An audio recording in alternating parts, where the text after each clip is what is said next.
నమస్తే, నేను Chandana. Welcome to great Andhra big story. Tirupati ఆధ్యాత్మిక క్షేత్రం. అక్కడ రాజకీయాలు కూడా ఎప్పుడూ హింసాత్మకంగా ఉండేవి కావు. ఏ పార్టీ అధికారంలో ఉన్నా అక్కడ ప్రశాంత పాలనే ఉంటూ వచ్చింది ఇన్నాళ్ళు. కానీ తాజాగా సీన్ మారింది. ఎన్నికల వేళ ప్రాంతం వేడెక్కింది. హింస, కిడ్నాపుల పర్వం నడిచింది. ఎన్నికలంటే ఏదో అనుకున్నారు, జస్ట్ డిప్యూటీ మేయర్ ఎలక్షన్ అంతే. ఆ ప్రాంతంలో ఒకే ఒక కార్పొరేటర్ ఉన్న తెదేపా కూటమి డిప్యూటీ మేయర్ కుర్చీ లాక్కోవాలనుకుంది. ఎలా? ఎగ్స్ పార్టీ వాళ్ళ చేత కూడా ఓట్లేయించగలగాలి. అలా చేయాలంటే రౌడీయిజమే మార్గం అనుకున్నారు. లోకల పక్క జిల్లాల వల్ల బెజవాడ బ్యాచా ఇంకెవరన్నానా అనేది తెలియదు. కానీ వైకాపా కార్పొరేటర్లు కనిపిస్తే దాడి చేసి, కిడ్నాప్ చేసి పట్టుకుపోయి వాళ్ళ చేత ఓటేయించుకుని వదిలారు. కిడ్నాప్ తర్వాత ఏం భయపెట్టారో, ఏ విధంగా మభ్యపెట్టారో తెలియదు, కానీ వైకాపా వాళ్లు లొంగిపోయారు. ఈ రాజకీయ బలాత్కారానికి గురైన వైకాపా కార్పొరేటర్లు కరుణాకర్ రెడ్డి వద్దకు వచ్చి లబోదిబోమని సారీ చెప్పారు.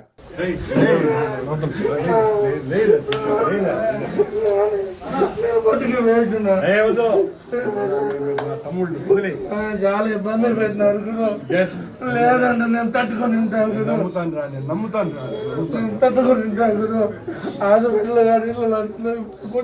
ఇదా ప్రజాస్వామ్యం? దీని మీద ఈనాడు, జ్యోతి పత్రికలు రాయవేం? రాష్ట్రంలో పోలీసు వ్యవస్థ, హోం మినిస్ట్రీ కుంటుపడ్డాయని నిత్యం వాపోయే పవన్ కళ్యాణ్ మాట్లాడ్డేం?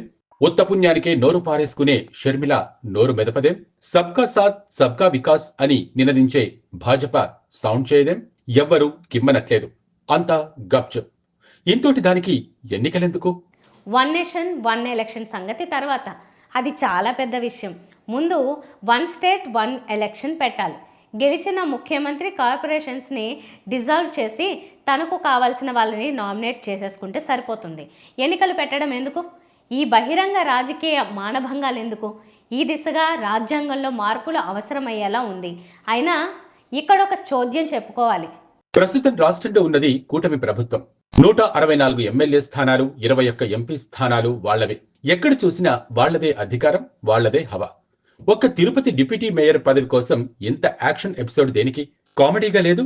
ఒకవేళ వైకాపా అభ్యర్థి నెగ్గితే నష్టమేంటి? ఆ పదవితో అతనేం చేయగలడు? గతంలో ఎప్పుడూ లేని హింస, రౌడీజం తిరుపతిలో ఇప్పుడు జరిగింది. అక్కడ తొలిసారిగా జనసేన అభ్యర్థి ఎమ్మెల్యేగా ఉన్న తరుణంలోనే ఇది జరిగింది. 2 రోజుల అప్రజాస్వామికం రాజ్యమేలింది.